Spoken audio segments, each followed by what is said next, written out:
Աֆղանստան-Պակիստան սահմանին բախումները շարունակվում են, ԶԼՄ-ների տվյալով Պակիստանի ռազմաօդային ուժերը հարվածել են թալիբների դիրքերին, հաղորդվում է զինտեխնիկայի ոչնչացման և դիրքային առաջխաղացման մասին։ Իսլամաբադից հայտնում են, որ զոհվել է 133 աֆղանստանցի զինվոր, վիրավորվել ավելի քան 200-ը։ Տեղեկություններ կան, որ գերեվարվել են թալիբների ներկայացուցիչներ։ Թիրախում է հայտնվել նաև Քաբուլը, Աֆղանստանից էլ հայտնել են պակիստանյան կարևոր օբյեկտների հարվածելու մասին, խոսքն այդ թվում ռազմաբազաների մասին է։ Լուրեր են շրջանառվում, որ Պակիստանում միջուկային կենտրոն է թիրախավորվել, կան զոհեր և վիրավորներ։ Ավելի վաղ Պակիստանի պաշտպանության նախարարը հայտարարել էր Աֆղանստանում Թալիբան շարժման դեմ բաց պատերազմ վարելու մասին։ Խավաջա Ասիֆի խոսքով թալիբների կառավարությունն Աֆղանստանը վերածել է հնդկական գաղութի, երկրում հավաքել է ահաբեկիչների աշխարհի տարբեր ծայրերից, սկսել է ահաբեկչություն արտահանել և խլել է Աֆղանստանի ժողովրդի հիմնարար իրավունքները։ Պակիստանը ջանքեր է գործադրել բնականոն իրավիճակը պահպանելու համար, սակայն նրանք փորձեցին ագրեսիվ հարձակում իրականացնել Պակիստանի դեմ։ Մեր ուժերը վճռական պատասխան են տալիս, գրել է նախարարը X էջում։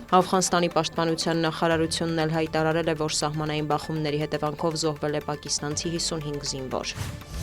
ԱՄՆ փոխնախագահը մեկնաբանել է Իրանի շուրջ ստեղծված իրավիճակը։ Ջեյ Դի Վենսը նշել է, որ նախագահ Դոնալդ Թրամփը դիտարկում է տարբեր մոտեցումներ։ Դրանց թվում են ռազմական ուժի կիրառումը, կանխելու միջուկային զենքի ստեղծումը, ինչպես նաև առկա տարաձայնությունների կարգավորման դիվանագիտական տարբերակը։ Այնուամենայնիվ, Իրանի դեմ հնարավոր ռազմական գործողությունները չեն բերաճի տարածաշրջանային երկարատև ճգնաժամի։ Այն միտքը, որ մենք կներգրավվենք Մերձավոր Արևելքում բազմամյա պատերազմի առանց դրա ավարտի հստակ հեռանկարի, կենսունակ չէ, շեշտել է ԱՄՆ փոխնախագահը։ Իրանից էլ նախազգուշացրել են, որ հնարավոր էսկալացիայի դեպքում կթիրախավորեն ամերիկյան ուժերը։ Չնայած Իրան-ԱՄՆ բանակցային գործընթացին և Ժնևյան բանակցություններում հայտարարված դրական արդյունքներին, Կանադան և Չինաստանը կոչ են արել իրենց քաղաքացիներին անհապաղ լքել Իրանի տարածքը անվտանգային նկատառումներով։ Երուսաղեմում ԱՄՆ դեսպանատունն էլ հորդորել է ամերիկացիներին մտածել Իսրայելը լքելու մասին։ Դիվանագիտական առաքելության աշխատակիցների տեղաշարժն էլ կարող է սահմանափակվել։